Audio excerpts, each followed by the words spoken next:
estamos na era tecnológica, né? Não tem como a gente fugir das telas por muito tempo. Claro que quanto mais a gente retardar com que as nossas crianças tenham acesso, especialmente novinhos, melhor, né? Melhor para o desenvolvimento do cérebro, melhor para o desenvolvimento delas, das habilidades delas.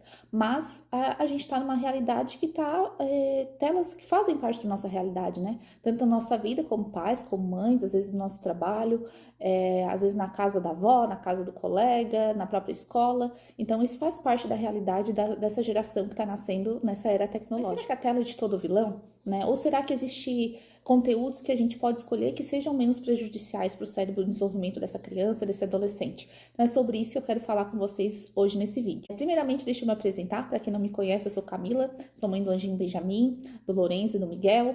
Eu trabalho, né, com esses assuntos, sou especialista em neurociência, educação e desenvolvimento infantil, sou orientadora parental, sou mentora também das mães, né, ajudando as mães nos desafios, né, nos vários desafios da maternidade que a gente sabe que a gente enfrenta. Então também tenho mentorado as mães.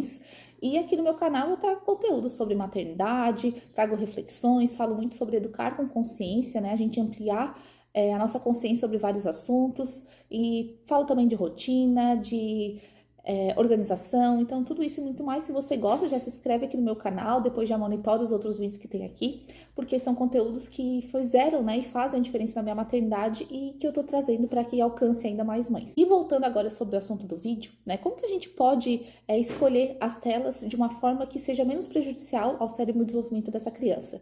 Então, alguns pontos que eu anotei aqui. Claro que a primeira coisa é observar a idade da criança, né, quanto mais nova a criança, mais a gente tem que buscar evitar, né, o acesso às telas, né? A recomendação da Organização Mundial é que pelo menos até os 2 anos seja 0 telas.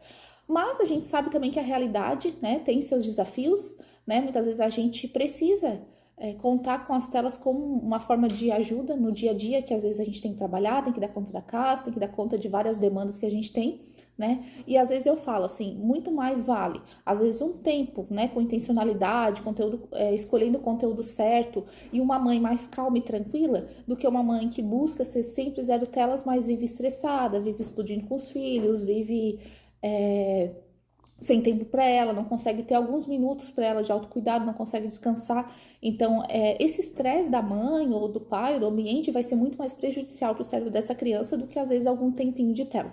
Então, esse já é a premissa base que eu quero trazer aqui para vocês hoje. E agora a gente vai avançando também para os outros pontos, né? E como que a gente pode escolher? Né? Claro que outro ponto que a gente também tem que cuidar é do tempo de uso, né? O tempo de uso, ele é importante.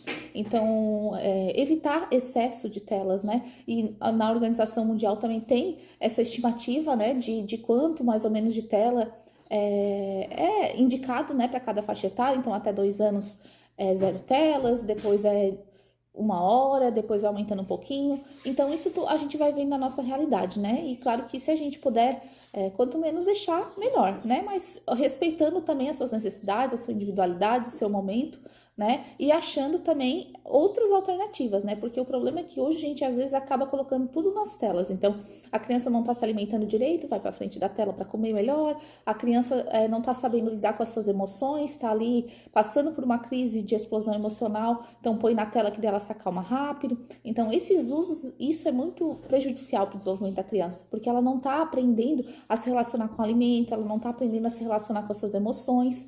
E, por outro lado, ela está se anestesiando nas telas. Então, esse uso eu não indico, né, como profissional, porque não vai fazer bem, né, nem a curto prazo e nem a longo prazo. Então, tem que cuidar desse tempo de uso das telas e tem que cuidar também do momento do dia que a gente vai usar as telas, porque as telas antes de dormir, né, ela vai prejudicar esse sono, né, hoje a gente já tem uma gama de artigos científicos, né, demonstrando quanto a qualidade do sono muitas vezes é prejudicada pelo uso da tela antes de dormir, tanto em nós adultos como na criança.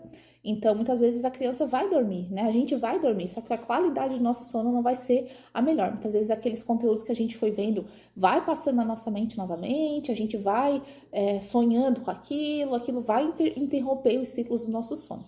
Então, evitar esses conteúdos pelo menos 1 hora antes de dormir. E devemos também evitar o uso de telas ao acordar, né? O cérebro está recém despertando, o corpo também. Então, quando é que a gente já pega uma tela com excesso, às vezes, de estímulo, com excesso de informação, isso já pode prejudicar o andamento aí do nosso dia, né? Então, evitar antes de dormir e logo em seguida que a gente acorda. Isso para criança, isso vale para a gente também. E claro que a gente tem que prestar atenção nos conteúdos, né? Por quê? Porque os conteúdos importam muito. Então, quais são os conteúdos que eu recomendo, né, que a gente evite o excesso, né, principalmente para a criança que está com esse cérebro em desenvolvimento. Então, a primeira coisa é cuidado com os sites que a criança acessa, né, com o conteúdo que a criança acessa. Então, claro que a gente pode fazer uso do lúdico, né, para com que essa criança aprenda diversas coisas. Então, os desenhos animados, eles são ótimos para isso, alguns filmes, algumas músicas, várias coisas, né? A gente pode aproveitar desse recurso para com que a criança absorva certas coisas, a criança vivencie outras experiências, né? Mas, claro, com muita intencionalidade, também preservando essa quantidade de tempo, né? Que esse seja um recurso a mais, mas não um recurso principal. Então, e com relação a ter também aplicativos específicos, né? Cuidado com o uso aberto, assim, no celular na mão de uma criança, com o YouTube aberto, com a rede social aberta, porque as crianças não têm maturidade ainda para lidar com a gama de conteúdos que tem nesses ambientes, né?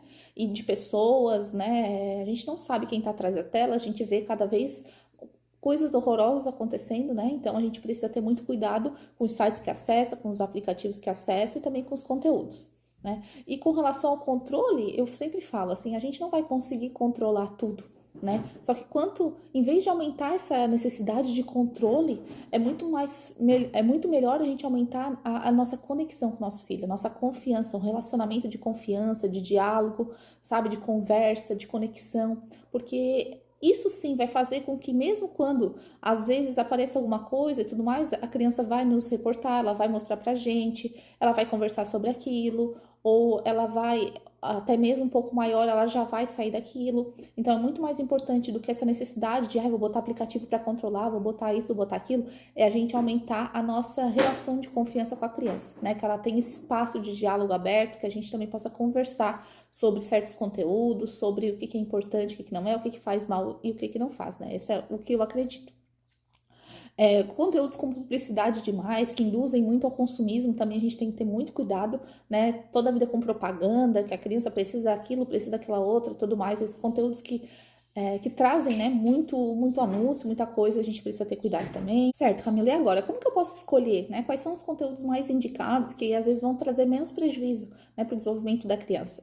Então, são conteúdos com menos estímulos, né? Vídeos, desenhos. Quando é muito estímulo, excesso de estímulo, isso pode ser bastante prejudicial para o cérebro, que está em desenvolvimento, que está ali com o seu processamento, sabe, de informações, de tá precisando de ter atenção, de ter foco, de tá querendo novidades, né? Só que quando é muito alto isso nas telas, esse excesso de estímulo, muitas vezes o mundo real ele vai perdendo a graça, né? Então muitas vezes fora das telas, por a vida real não ser assim com tanto estímulo o tempo todo, vai perdendo a graça, vai perdendo a graça no brincar, vai perdendo a graça no conversar, vai perdendo a graça no esperar, porque na tela tá tudo muito fácil, é tudo muito rápido, é tudo muito cheio de novidades.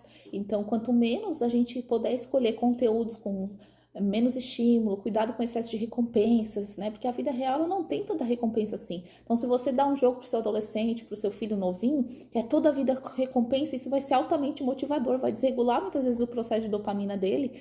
E isso vai ser bastante prejudicial para o desenvolvimento. Então, cuidar com esse excesso de jogos com muita recompensa, coisas de compra, excesso de consumismo, com muito estímulo, essas cenas rápidas, essas trocas de cenas, né? Como, por exemplo, às vezes os shorts ou vídeos que são muito rápidos, né? Aquele outro aplicativo, o TikTok, que tem muitos também excesso de vídeos, né, com tempo rápido.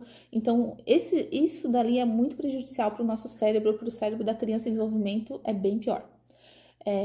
Cuidar, né, porque tudo isso vai aumentando a necessidade da criança querer mais, do ter mais vício e vai perdendo o prazer, muitas vezes, de viver a vida real, né, de estar com a vida real, de ter atenção, de querer ler um livro, de querer fazer algo, né, que exige menos estímulo e movimento. E os melhores, né? Quais seriam os melhores, então, para estar junto com a criança, para estar apresentando, muitas vezes, quando a gente precisar fazer uso, né, disso de uma forma intencional, como que a gente pode ajudar nessa escolha e ajudar a criança também a estar buscando mais nesse estilo de conteúdo? Quanto mais interação com a criança, melhor, né? Quanto mais o conteúdo interagir com a criança, melhor. Então, conteúdos que envolvem, às vezes, o pensar, o fazer alguma ação, né? Algum jogo que exige fazer alguma ação, às vezes, desenvolver também o raciocínio lógico dela. Quanto mais interação com a criança, melhor, né? Conteúdos também com dança, movimento, às vezes vídeo que a criança pode dançar, se movimentar, sabe? Praticar a imaginação, a visualização, tudo isso vai ser legal, né? A gente pode usar desse recurso também da telas como algo positivo.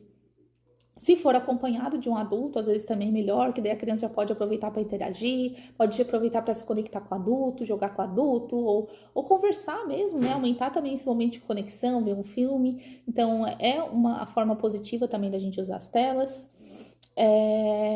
Documentários, às vezes o ritmo é mais tranquilo, a gente pode usar dependendo da fase aí da idade do seu filho, tem vários documentários legais que as crianças podem se interessar, né, de animais, de como funciona a natureza, ou de várias outras coisas que a criança muitas vezes está interessada, e o documentário ele tem um ritmo mais tranquilo, né, o estímulo mais tranquilo, e pode muitas vezes apresentar esse conteúdo de uma forma visual, auditiva e diferente para a criança, onde ela pode se interessar também. Então, mais ou menos essas são as dicas que eu queria passar por meio desse vídeo, né? Quais conteúdos evitar, o que seria melhor, né? Como que a gente pode escolher de uma forma menos prejudicial para o cérebro. Mas eu tenho um convite para você. Se você quiser saber mais e se aprofundar mais sobre tudo isso, entender também como que funciona o cérebro da criança, quais são as necessidades, né, de cada fase do desenvolvimento, o que esse cérebro está precisando, está querendo, está buscando, né? Como que acontece dentro do cérebro da criança quando ela está ali vendo telas ou quando ela está fazendo algo muito prazeroso, como lidar com depois que esse algo, né, vamos supor que a tela é desligada, como lidar, às vezes a criança fica um pouco mais irritada, dependendo se a gente não segue esses pilares aqui que eu falei, às vezes a criança vai ter comportamentos mais desafiadores, vai ficar mais irritada quando a gente desliga, como lidar com tudo isso, e eu vou fazer uma masterclass exatamente falando bastante sobre o cérebro, o desenvolvimento do cérebro, né, o que o meu filho precisa e não precisa para se desenvolver de forma saudável, onde eu vou aprofundar, né, esses conteúdos e muito mais. Então, se você quiser saber mais e participar também dessa Masterclass, eu te convido para acessar o link aqui embaixo do vídeo que eu vou deixar. Lá você tem todas as informações. Te convido para participar dessa Masterclass que vai ser muito enriquecedora para nós como mães, né? É feito especialmente para mães, para as mulheres, né? Depois, claro que a gente compartilha isso com a nossa casa. Mas vai ser muito enriquecedora para que nós mães podemos ainda ter mais consciência, né, de como que a gente pode atuar com intencionalidade, entendendo um pouco mais sobre esse desenvolvimento do cérebro e trazendo isso para o nosso dia a dia, né, de forma prática, para que a gente possa ter as melhores, né, ferramentas e estratégias para ajudar nesse desenvolvimento saudável. Então esse é meu convite também para você, espero que você tenha aproveitado essas dicas até aqui. Se gostou, já curte o vídeo também. E eu te convido para aprofundar um pouco mais esse assunto de forma muito mais intensa, né, nessa Masterclass sobre o cérebro. Eu vou deixar o link aqui embaixo. Então, abraço e até a próxima.